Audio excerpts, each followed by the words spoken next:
My name is Stan Manners, and I was born in Port Pirie in 1949, 9th of March. I was actually born on my sister's second birthday, so that was unreal that we're both on the same day. I have 3 older sisters, all 2 years apart. I evidently lived in Afford Road from when I was born until I was about 3. And then we moved to Good Road, or Pier Street, which is not far from here. I stayed there for quite a few years because we ended up buying the family home. Went to Pirie West School, Pirie High School. Started a trade in 1966 with the smelters. Did quite well there. Went in partnership with a garage on Balmoral and Senate, which is no longer there. Golden Fleece Service Station in 1974. So wasn't there that long. Partnerships aren't the best. We're still the best of friends, but yeah, I could see if I stayed, the partnership probably wouldn't, the friendship would have fallen over. So from there I started a motor vehicle dismantling yard on Anzac Road, down the track from here. I think that would have been in about 1979. Then moved out of town and I built my own shed and everything. Bought the property, leased or rented the property to somebody, the house side of it, which there's a story behind that house as well, because my sister and brother-in-law owned that house and got burnt to the ground in probably, I reckon that might have been about 1970, probably 4-ish or something, 74, 75. It had to be around that mark because I was in the service station. I can remember working on my car at the time, putting an air conditioner into it. Yeah. It was a good car. And somebody came in and said, servo's on fire, or the old sister's house is on fire, which was the old Oasis service station. And so I roared out there, so that was, it would have had to have been 74, 75. Stayed in the smelters until probably 85 as a fitter. I don't know how involved you want to get because they had a big shutdown, like the workers went on strike. Yeah, well, the smelters was really good to me. They went on a strike. As I finished my time, I had a 5-year apprenticeship, started in 66. So I had finished my time and then got kept on. Then the guys went on strike down there, so the apprentices, the last one got put off. And I can remember getting a job near Orroroo. It was called a mob called Jetta Exploration, was over that way back in those days. I used to have a little Mini as a play car. I had a good car as well. Went over there, worked, coming back, put it out in the ditch, lost all my tools. Somebody helped themselves when I went to pick up my other car on a trailer to pick my car up. So that was another phase of my life that wasn't the best. Went back into the smelters. They wanted us back, so we went back. And I built my shed and everything out at Bungamma. Did it all by myself. It's a fairly big project, but it was good. How long did that take? Yeah, a few years. Yeah. I can remember one year I went out there, took holidays from the smelters, building all the frames for the shed. And I built it all out of reclaimed steel from the smelters, so they were good to me. After 2 weeks of welding, I thought I'd buy new stuff, and back in the day it was just too dear, back to welding. But I managed to get it built. I think that would have been about 80 I put that up, because I remember putting the floor in it. Yep. 200 cubic metres of cement with 2 people in 4 days in 1981. So that was a fairly big task. Stayed in the smelters, as I said, until 85. Decided I was ready to go out there and make my fortune. That never happened, but I did go out there, and it was good. I missed one good part of my life. Vicky's gone in there, my wife. We've been married 50 years. I actually met Vicki when I went in partnerships with the service station. This little car used to go past every day and it was rattling really badly, engine rattle. And eventually it came in for me to have a look at it.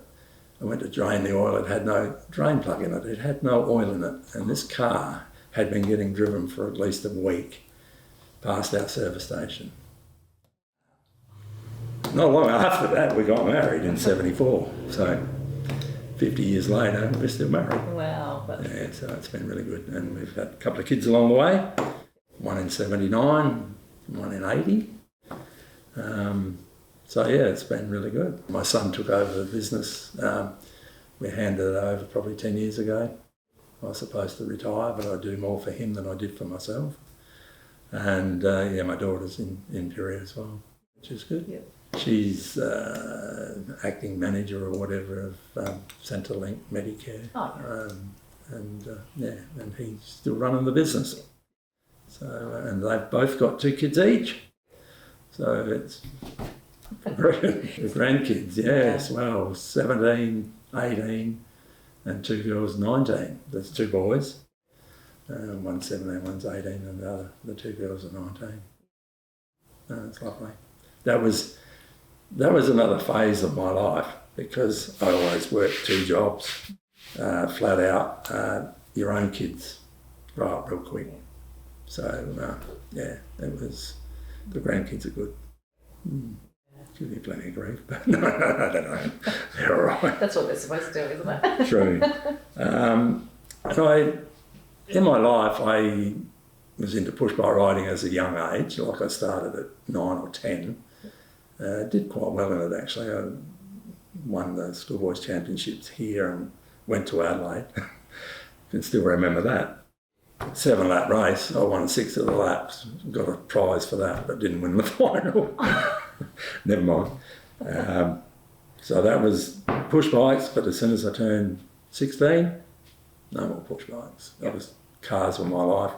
I think I'd had nearly 19 before I turned 16. 19 cars. I just loved cars. Still do.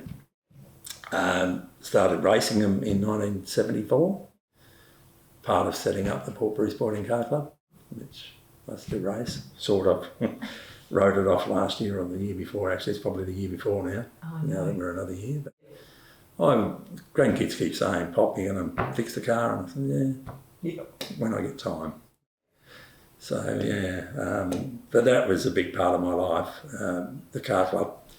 Well, we started out at Coonamulla in around 74ish. I've got paperwork because I was treasurer for many years on and off. And then we acquired the land, and the car club owns the land out there due to a few people like myself. There was about 3 of us or 4 of us that chased through the organisations, the government, and we managed to buy the land. So that's very good. We are a very close family. Like family's everything. Like they'll all be here tonight. You know, usually once a week they'll come. And you know, we go away a bit. We actually purchased a motorhome a few years ago to do a few trips, which we've done with friends. Yep. Probably just around South Australia, or no, we've been everywhere. Yep. Yeah, the West and Queensland, and so it's been pretty eventful, really. But as I say, and I've been lucky that I've been healthy. Yeah. You know, like in my younger days, my father died at 46 in 1969, so did it hard. But So where did your parents come from? Were they from Pirie as well? Originally he was Western Australia, but way back, then Adelaide. He worked at the Commonwealth Railways. My mother came from Adelaide. So we've all been pretty well around. My sisters, I've got one in Canberra, but I've got 2 that still live in Pirie, older sisters. So as I said, we're fairly close family, and it's been good. I don't know what else to tell you, really. What about some of the stuff you would get up to as a teenager around town? Yeah, you don't probably want to know most of that. As a young person, I can always remember, because we lived close to the Salt Flats, which, good road. The family home it's a beautiful home today. My daughter quite often says to me, "Why did you sell it?" But life, I can remember when I sold it, I painted all the doors. There's 21 doors on that house, leading. Each room led onto a veranda, and it had French doors, and it was a beautiful home. But as a kid, we used to go out the flats and just run them up, which kids don't do today, but if they do, they get into strife. But we never.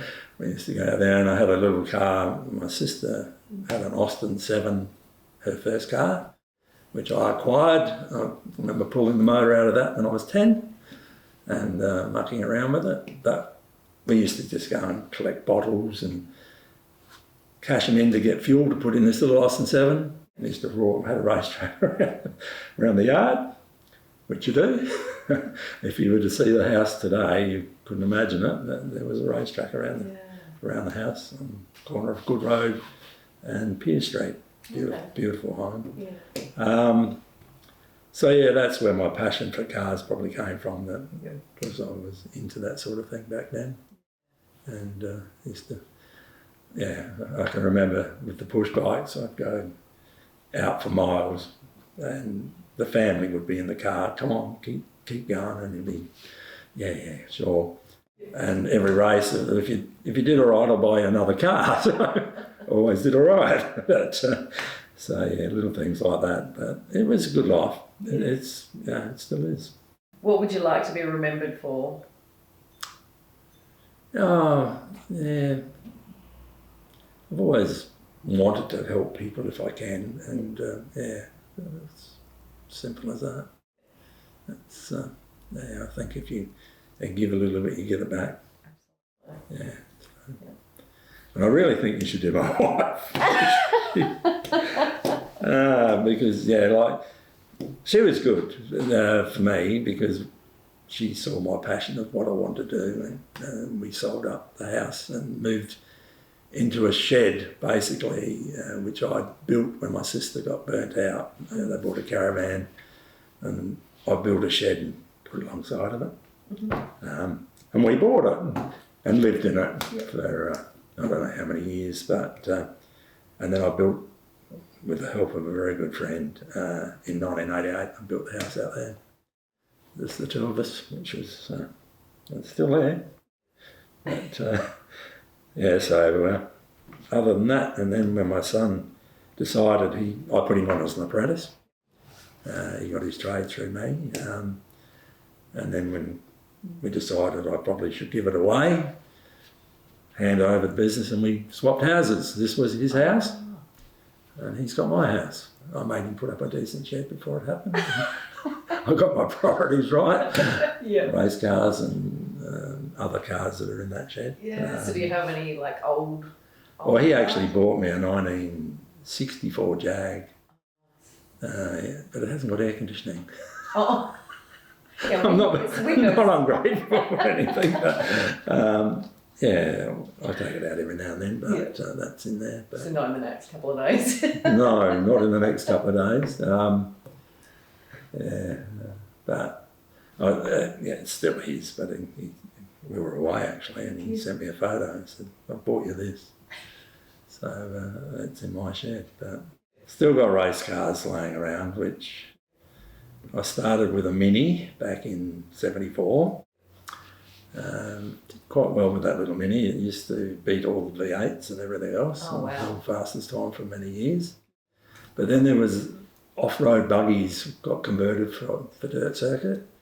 So I had to build one of those because they were 8 seconds quicker than my Mini.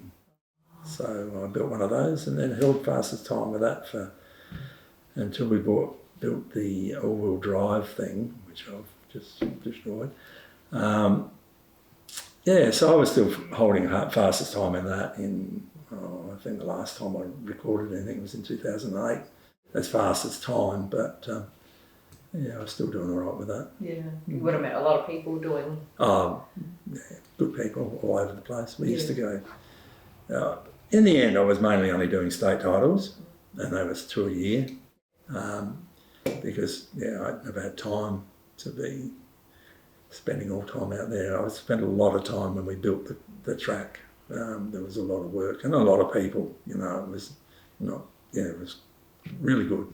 And there's still a good crew, I think, that are out there at the moment holding it together. But it gets very hard. It becomes very costly because of insurances and everything else. It's very hard times, but because we owned it out there, and I think financially it should be still pretty sound. But it's a passion that I enjoy because it was a very cheap sport, and I enjoyed doing it. And I still enjoy doing it. It was bad luck that they had a memorial race for a gentleman of the club that had died, so they had this memorial race, and I never used to go in feature races because there's usually carnage in feature races because a lot of people go into them that sort of drive beyond their ability sometimes. And this particular day, my grandson came out because I've been watching him at football, and he had time off and he came out and he's watching me. I did all right. I won the first race and did all right in the others and whatever, and it was handicap races. And he said, "Are you going in the feature?" I said, "No, I don't go in features." He said, "I might just tick off for a while and I'll come back." I said, "Okay." So the feature race was about to run, and they came up to me and they said, "We're down on numbers. We need you to go in it if you could." And I said, "Oh, okay." So there were 7 cars in it. Started off at the back, 10 lapper, dusty as anything. I'd lapped a couple of cars, but I was only in third, and I was never going to get any better because of the dust. And the 9th lap, come down the fastest, straight, flat out, come into the corner, just dust, locked it up. I've got photos of it actually. And the young lad had spun out, gone off the track, come back and stopped dead in the middle of the track. So I wrote his off and wrote mine off, which I ended up in hospital with it. It wasn't. I felt fine. I went and got tilt tray tow truck, so I went and got the tow truck, loaded the car, lashed it all down, and because there was 2 cars involved, the ambulance and that got a notification of 2-car collision on the highway. So we had ambulances and we had fireys and whatever lob. And one of the ambos pulled me across, and I said, "No, I'm all right." I'd split my lip, a bit of blood going places. And he said, "Come in here," and he checked me out. Next minute he was putting a thing in my arm. And I said, "What's that for?" And he said, "We might have to jump start you." And I said, "No, I'm fine. I've just loaded the car." So, they took me to hospital, but they couldn't find anything. I was fine. I was very lucky. But, it was... He probably put the wind up everybody else, my family, saying that, you better get in here, but no, I was fine. 55 years of racing, and so that's what kids say, can't end it like that, you must take it back out. But it was a very good car. Like my son actually, they went together, and it was his car, but he sort of, because he was racing at 12 right through, and he'd got tired of it. His car was too good to just leave sitting there. His other car's still in the shed here, that goes pretty well as well. But, so that's... So none of the grandkids race then? There's a bit of a story about that. Built them all cars, not all. My son's 2 kids. One had an all-wheel drive Subaru, and the other one had a Gemini. I think they might have raced 1 or 2 meetings, and they're into sport. And once you're into sport, you're time for other stuff. They are talking. They've just bought another turbocharged VL race car, which they're doing at the moment, which my grandson reckons he's going to drive. So we'll probably have the 3 cars back out there. We did have 3 cars out there at one stage, which is terrific. I thoroughly enjoyed racing my son. We had some really good races together, as did I did with a lot of other people. A lot of the older ones used to come from Adelaide. There was a lady, Julie Harrison, used to run a Tirana that used to run very quick, but we used to run door by door.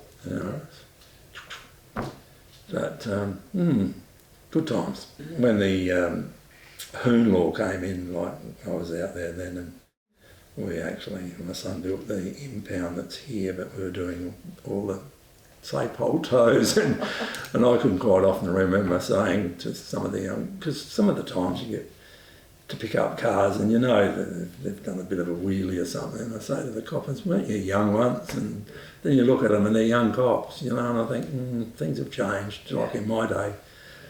There's another story I can remember a car coming up behind me one night, very close, near the hospital way somewhere, so I went around the corner onto the terrace and flogged it down the terrace. Next minute the lights came on, didn't they? And but they just went over the car and said, do you normally drive like that? And I said, no, but you did actually come up pretty quick behind me. And it doesn't give you the right to do what you did. But I got away with it back in those days, whereas today you won't. You won't do anything like that. They'll take your car from you.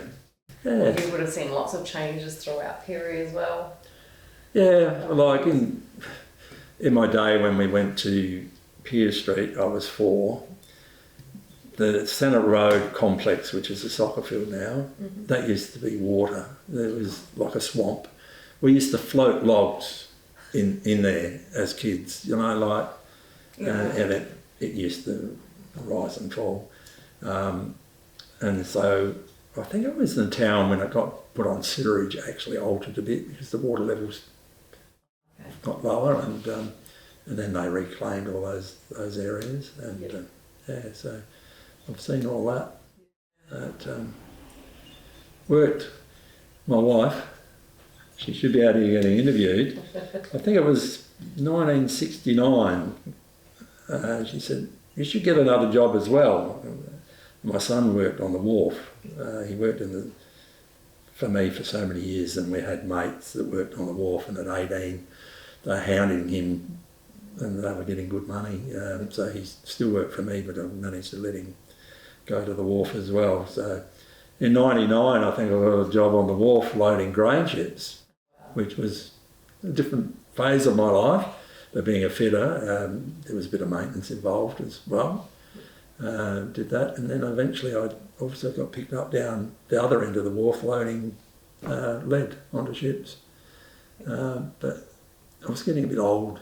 It was hard work, swinging on chains and that. I managed it, but and it was good money. But so I'm not sure what year. We ended up going to Adelaide with the second job. They were loading lead in Adelaide, taking it to berth 29. So we all had to go to Adelaide and load the ships in Adelaide, and stay in accommodation in Adelaide and come home. But, so I've done a few things.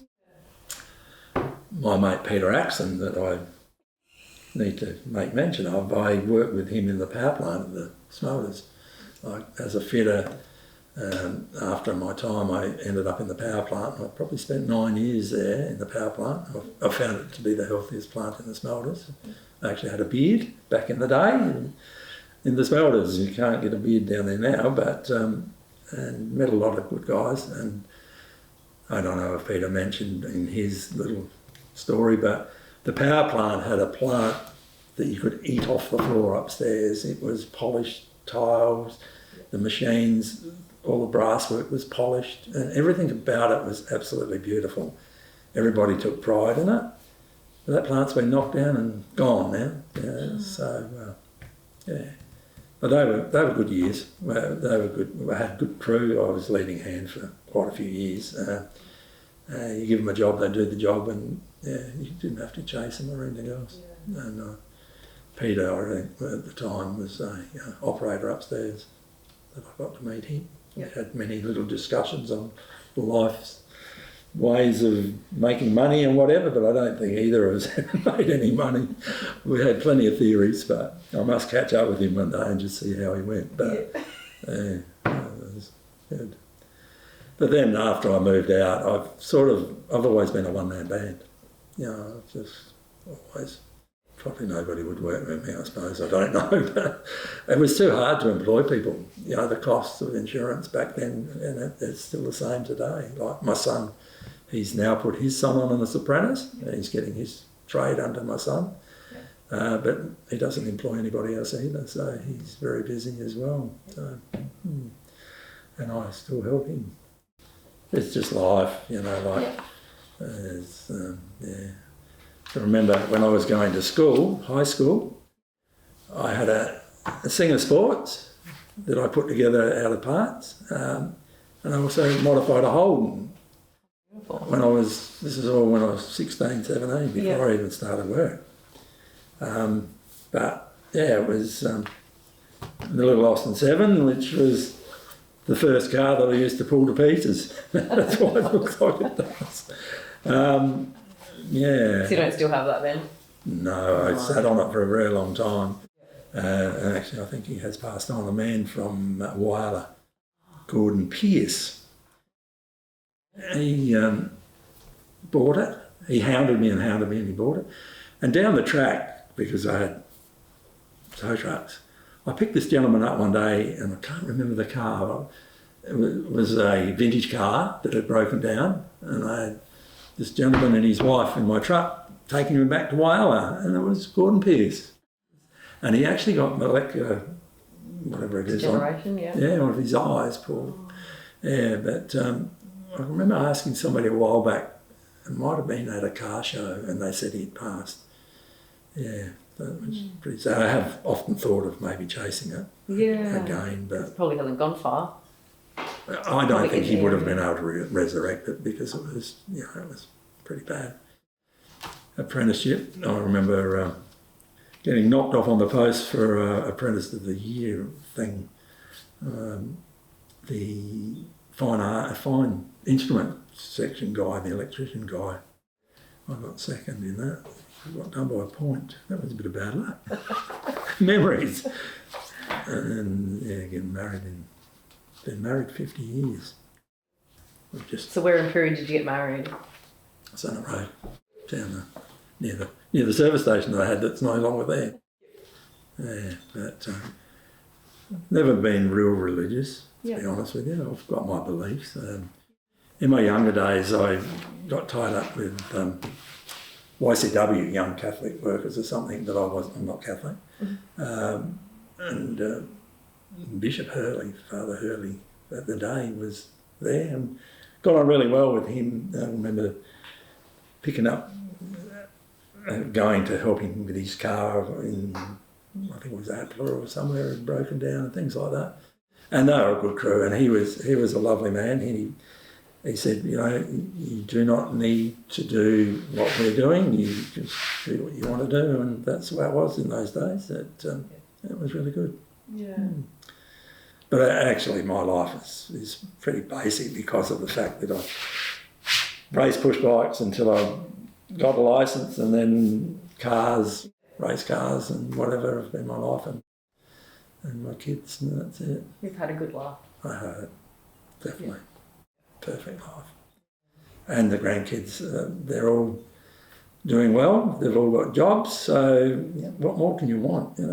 It's beautiful. Maybe just wait for the great-great-grandkids. Oh, don't say that. The girls are nearly 20, so it's probably, you never know, do you?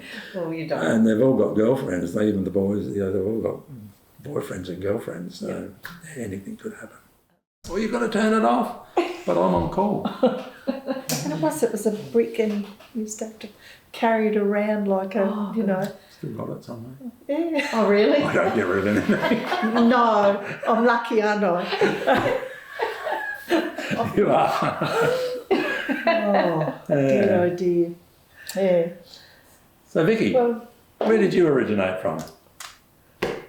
yes, I'm Vicki Manners, nee Flint, and I was born in Western Australia, Merredin, and my father was an employment officer, and he got transferred to Northam, and then from Northam he got a transfer to Port Perry, and I was about 7 at the time when we transferred over here and came over across by train, and that was an experience because we had, I can remember my mum putting newspaper down on the floor of the train where the beds were and what have you, and because of the slag back in those days.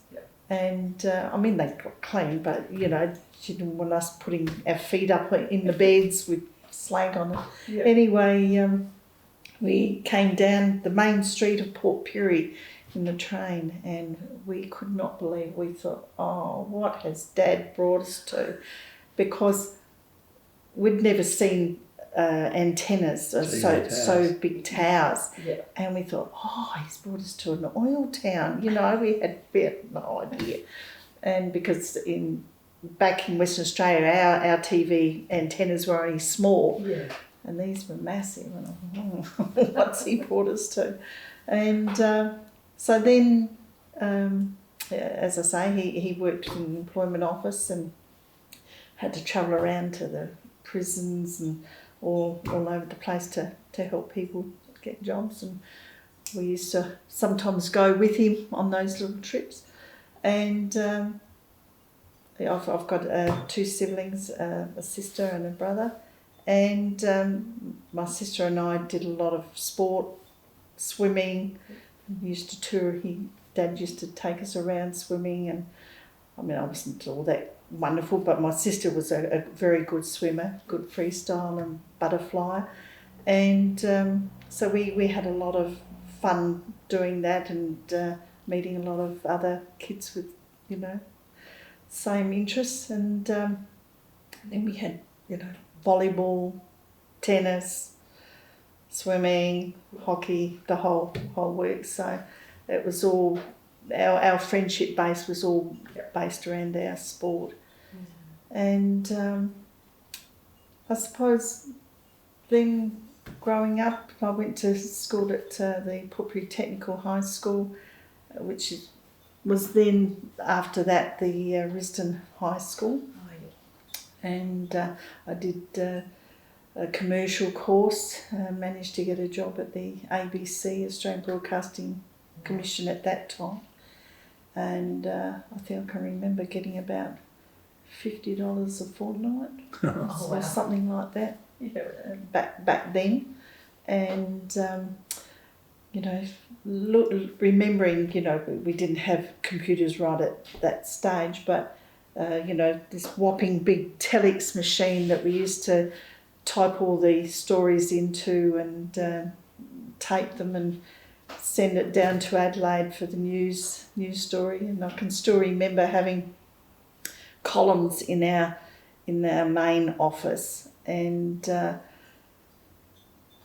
when I used to have to do the plugging like a telephonist to change over with the news stories and the morning programs or whatever, and the office was at that stage back where Social Security is now, and it was in a little old building. And of course, although they had felt and things like that on the doors, you'd have to creep into the room to hand the announcer something, and of course the floors would creak, so you'd have to make sure you tried to move around the room without making all those creaking noises. And I used to sort of do the record library as well, and then they made us more or less go into doing other chores, so, you know, to be editing tapes and things like that. So I worked at the Australian Broadcasting Commission Corporation for about 20 years, 20 years. 20. Yeah, Right. 20 years. And then they met this one, and with the car that he was talking about that used to go clang, clang, clang, clang, clang down the road. And The car and hockey, her friend set us up. yeah. We picked her up one day to go to a hockey Yes, tournament thing in Adelaide. Yeah. yes. And She owes. No. they call me the feral one because I'd been out the night before. Yeah. And I had to, I was running late, of course, and ended up having to clean my teeth and whatever at the where they were all meeting. And so to this day, they still call me the feral one. But we went out with each other for about 3 months and then got married, and 50 years later, we're still together. Yeah. He needs a medal, but never mind. And then with the ABC, we moved to Grey Terrace, and near the Kentucky Fried Chicken place. And it was a beautiful, beautiful building, so something really, really new and spacious, and having satellite equipment and all those sort of things. So I used to tape programs, and once again editing and co-producing a morning breakfast mid-morning program. We used to have hard news between 8:30 and 8:45, and then from 8:45 I used to co-produce the program up until 11 o'clock. And so that was very interesting. That was with 5CK at the time, which had a very, very broad coverage. Went right out to Ceduna Way, up north, down into the Riverland at that stage, and into Adelaide. So we had and York Peninsula. So we had a very, very broad coverage area, and a wonderful working crew that we, I can still remember, the union wanted us to stop programming and what have you for pay, and we all jumped up and down because, our coverage, particularly people on the west coast and up north, really relied on our news, so we all bucked the system and wouldn't do it, and got a lot of flack over that, but our heart was in the right spot. So, and so then after that, you interviewed somebody at ABC. I interviewed Rob Kieran at the time. Well, I didn't actually interview him, but I set the interview up, and after listening to him and on the program, I really was interested. So I went to him and I asked him for a job. So I put my resume in, and I was lucky enough to work for him for 15 years when he was a local member for Frome here, and also the Deputy Premier and then Premier for a little while.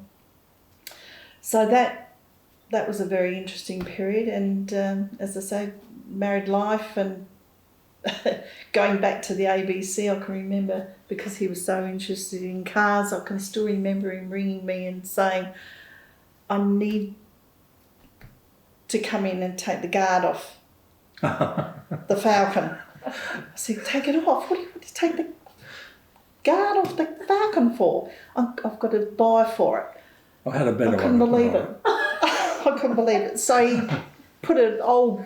No, I put a better one on. No, I don't different know. colour. A different colour, yeah. Well, So I'll never forget that. And as I say, then having children and keeping busy with those two. Yeah. Sarah was born in 79 and Craig in 80. And then Stan was very keen on building the business out there. So we all wandered out there and lived in the shed for a little while, and that was we made it as a bit of a holiday sort of thing until it got very hard with kids running between and particularly with daylight saving, I was having to put blankets up on windows and things to block it out. So in the end, he built me a house out there, which was really, really good, and did a wonderful job.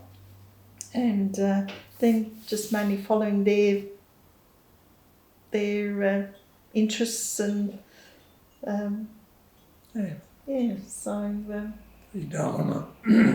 but and we still do. We love the grandkids, and we're a fairly close family, and it's been a great life really. And Stan's been a wonderful provider, and I think we've worked well, to bring the income in, and I only retired last year, so sort of been an interesting life really. And now seeing the grandchildren coming on and doing their what interests them, and it's very, very good. So, but the years are going very quickly now. Far too quickly. Because now you're actually enjoying it. Well, I don't know. I could turn the clock back a bit, I think. You know, I enjoyed working, and I loved it when the kids were young, and I suppose when it was a very, very busy time. But you know, grandkids are beautiful, and well, so your own children, but you've got more time. Yes, it's very, very different. Different people altogether. And of course now that they're older, they don't.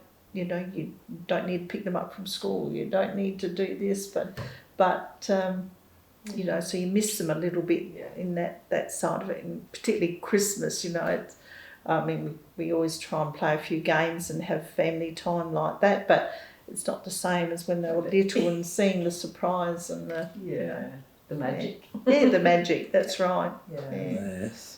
But Yeah. so that's probably about it for me too. Sounds like you've had a great life though. Oh, it's been very interesting. Have you travelled overseas or anything? We did do a trip. Stan's not been one for it. He's very home based. Yeah. I like travelling. I love my travelling and meeting other people and conversing and finding out what they're doing and what they're up to, and particularly young people. Well, there's another story we could have thrown in there. What's that? When I picked up the 4 travellers and had an accident at Port Domain, which drove out in front of her and got written off, so we'd put them up in our house. And as you do, you go and get seafood and prawns and everything else because they've never... Where were they from? One was from Germany, one was from Canada, one was two French boys. 2 French boys. Yeah. And, They'd met the day before in Adelaide in this band, L300 van. Just all I still keep in contact with the girls. The girls, the girls send. How many years ago would that have been? Our children were. Oh gosh, I don't know. Yeah, the time moves so quickly. So what actually happened? Well, because they were. One was taken to Port Augusta Hospital, I think. But then they picked him up or brought him back. Yeah. So they had nowhere to go, so I put him up in the house for a while. They eventually went and bought a car. The girl bought the car. And they took off. Yeah. And they took off on their merry way again. They were very lucky. They got T-boned at Port Domain. Lovely kids. Straight out in front. Kids. Yeah. So, you know, we just wanted to make sure that they were comfortable and you know, were okay before they took off. But I don't know that they were too keen to. They were quite comfortable. Yeah, they didn't want to leave. Naturally. For a while there. Not that we were pushing them out the door, but you know, it was nice that they felt comfortable. Yeah. And, how long were they with you for then? Oh, it's probably a week or so. Yeah, a week or so. But but it's lovely now that they still keep in contact, and you see, you know, as they, the girl from Germany is living in Queensland now with her husband and son, and the other girl from Canada, she's over there and she's got a little girl as well. And, you know, it's lovely to see their photos and what they're up to as well. Yeah. So, but we did go to London and Paris and Italy and but we don't go whatever. anywhere. We just did a 19-day tour of New Zealand last year. But we don't go anywhere. Yeah. It's not that we don't go anywhere. It is more that he's not interested. Seen one tree, you've seen them all. Really? That is the thing. And I've still got too much to do. But he's. But I keep saying, I'm happy if you want to stay and keep working. That's fine. But I want to go travel. You know, I mean, I still want to be able to come back and see my kids and grandkids. But it's lovely. There's so much out there that I think you know, you can be a bit closeted. And I keep saying to my grandchildren, go out and if you can travel, you know, see the world, you've got so much that you can do and learn, and you know. It's scary Whereas out there I some do places think now, though. sometimes in Piri we can be a little bit closeted, but you do worry about what's around the corner, and that's why I keep saying to them, if you can get some experience and go out there and have a bit of fun, be careful but have fun, and you know, make some friendships, and you know, that's all you want for your grandkids and stuff. And as I say, my son and daughter, I mean, they're settled and seem very happy with what they're doing. And this one's a hard master. He doesn't stop usually. You know, and I went out there yesterday to try and give him a hand with something, and I was in the heat, and I said, no, down tools, I've had enough. But he was quite happy to keep going, and I'm thinking, oh no, just, you know, call it quits. I think keeps you alive, keep active. Well, that's right. You don't use it, you lose it, don't you? Yeah, well, exactly. it is true, but you know. Yeah, I am slowing down. Well, you might be slowing down, but you're still a hard master. I am still expects everyone to be working. No, but no,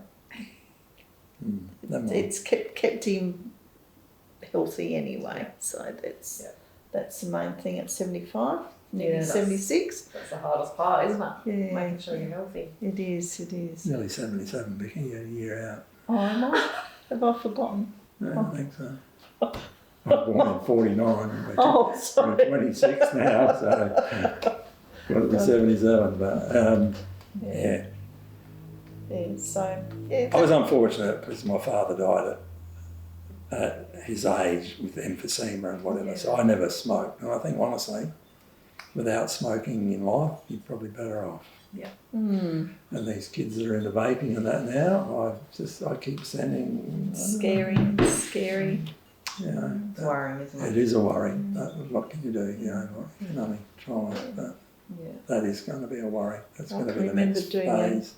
Doing a bit of a project for one of the MPs on vapes, and the information I got from the parliamentary library, the amount of things that are in those vapes is just so scary. And if you read it, you wouldn't even touch one. It's frightening, very frightening. Never mind. But yes, so there you have it. There's Very your dull. Very dull. But it's your story. It is our story. And that's all the kids will care about. I don't even know that they'll care. They will one day. I don't know. They will one day. My daughter she was one that I reckon Sarah put that together, didn't she? I thought I did. Oh, did you? Sorry. I don't know. I can't remember. See, I've lost it. No, she might have done it. I can't remember. I reckon she did. And I went looking because I used to have a scrapbook with all the clippings out of the papers and that, which she's been at, but they're all falling to pieces. Like I've got it in there, but my sister, one of them, she won Miss Mara Kari they had in Piri, and that was when I got the Austin 7. That's all I can remember. And it's like getting married. You only remember they're married because of. I can remember her birthday because I got a brand new Valiant in 1969, 27th of August 1969. And there's another story. That Valiant cost me $3,600, Valiant Regal, brand spanking new off the show. Blew it up in 12 days. But my annual salary as a third-year apprentice was $3,600. Wow. A year. So things are relevant. But never mind. You know, but yeah, that scrapbook. My auntie was the first Mrs. South Australia, or Mrs. Australia, South Australia. South Australia. Ever. Never had one before. So there's photos of her in there as well. Yeah. So memories are good. So what you're doing And Yep. most people have probably got more to spruik on about than what I. Look, I look back even on my father. I mean, he's passed now, but he was adopted as a child, adopted out, and he went to a family that was a stepfather that was a surveyor, and his mother was a hotelier in Kenya, and he travelled to Kenya with them, and then he went to boarding school in England, etc. And he had such an opulent lifestyle.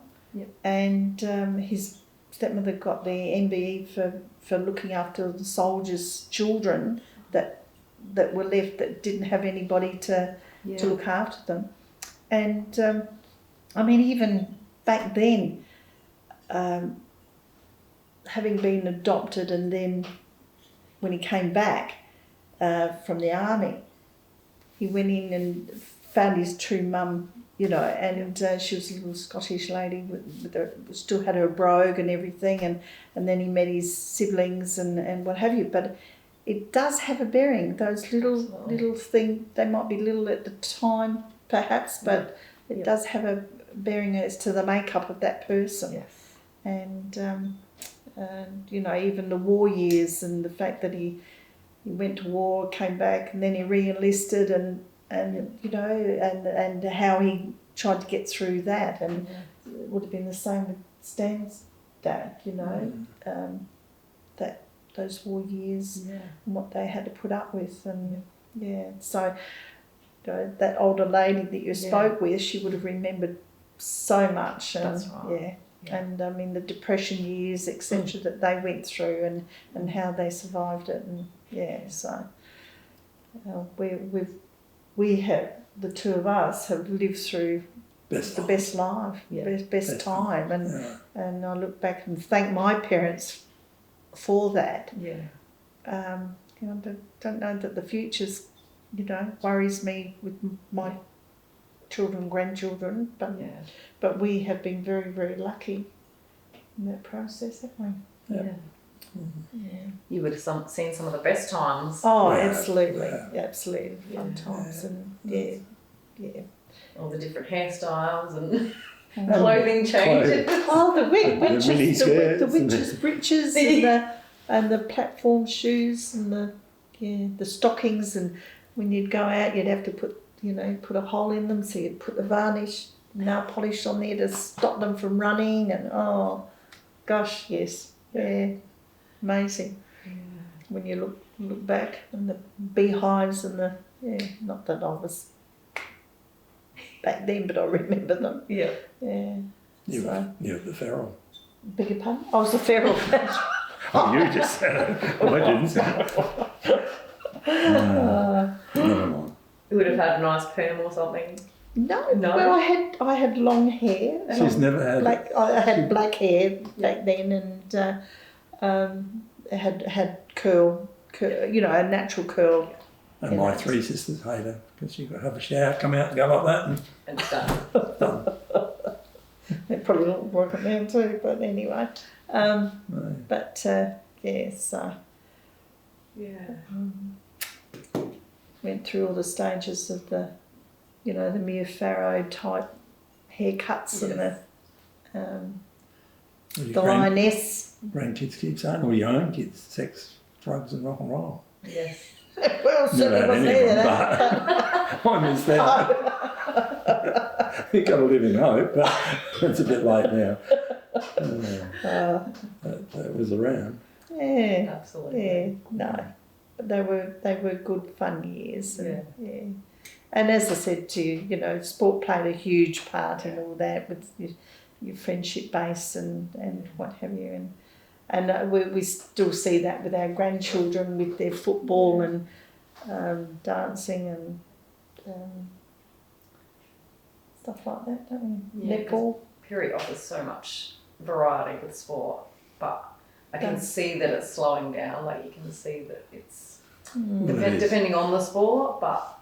Well, I'm going to get very political here. I can't help myself. But, it really annoys me they want children to play sport. Mm. Yes, I know that they give grants sometimes for children, you know, to see Yes. them through. But, Yeah. you know, for a family to, you know, on average they've got 3 children, Mm-hmm. to afford the fees for netball, hockey or whatever sport they decide to Or choose. the 3 that they do. Yeah, you're right. But, you know, uniforms, Yes. boots, I know what whatever. my daughter spends on her son. Yeah, you Yeah. know. He quite often will play 2 lots of basketball and he plays football. And it's just You a know, fortune. and It you is know, a small you're fortune. paying on average, you know, for a young kid these days, particularly a boy, when they're growing so much, you know, $200 and $300 for a pair of shoes. That's you know, minimal. More yeah, Yeah. you know, Yeah. that's What's for that one. other way? 300 Yeah. Lifestyle, they want to be Yeah. getting them off these sort of machines. It's just too easy, isn't it? Yeah, you know, but get out there in the fresh air, and I mean, we used to go down in the middle of the street and play cricket and Yeah. whatever. You don't see that too often these days. Oh, they get run over. You know, they get told off if they ride a motorbike in a paddock now. You know, and I mean they've lost all that.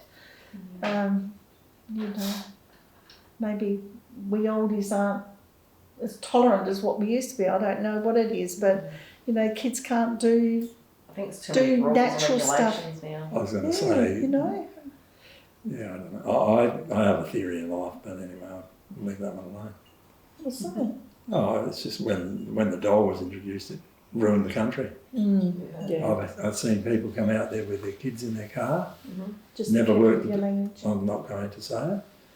With their kids in their car, they've never worked a day in their life, and the kid will get out of the car next to the adult is yelling at them in very vulgar language, get back in the car, you know. And I can remember several times going right off and saying, don't speak to your kid like that. Yeah. You know, there's no need. But it's bred that, they've been bred into it now, and That's a lot of them don't know any different. No. It's just the way it is. So, and I honestly, my own, because I've worked all my life, I've witnessed these people that haven't had to work, and then they become reliant on it, which is understandable. Yeah.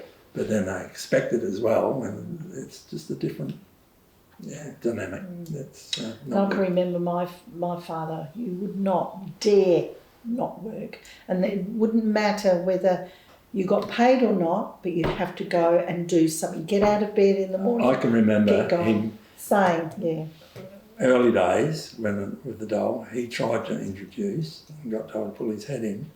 You work for 3 days, you get 2 days off to look for a job. You still get your doll money, but you must work somewhere, whether it be sweeping the road or doing whatever. You must put in those days to get that. I mean, that was way that's back, you know. 100 years ago. Yeah. Now that's abuse. So, But and it's, I think the system out there, like, a lot of people are out there, sue them, you know, and all this sort of caper, and that's why a lot of people have got to be so careful now, because, you know, you never know That's what's right. going to And that's happen. why there's so many rules. That's why you want me to sign this. Yeah. I don't think I've done any incriminating stuff on them. I've tried to be good. It's a hardship, isn't it? They've been good kids. Yeah. We've been very, very, very, very lucky. And, Yeah. you know, they're very, very good to us too. So, and likewise with their partners. And Yeah. so we've been very, very blessed. Yeah. Very blessed. You do have to have a vision and try and work towards it, don't you? With the bumps along the way. Yes. That's all part of the journey. It is, it is. It certainly is. Yeah. Makes you stronger. Yes. And so that's it for us, really. Yeah. Mm. Well, thank you. So,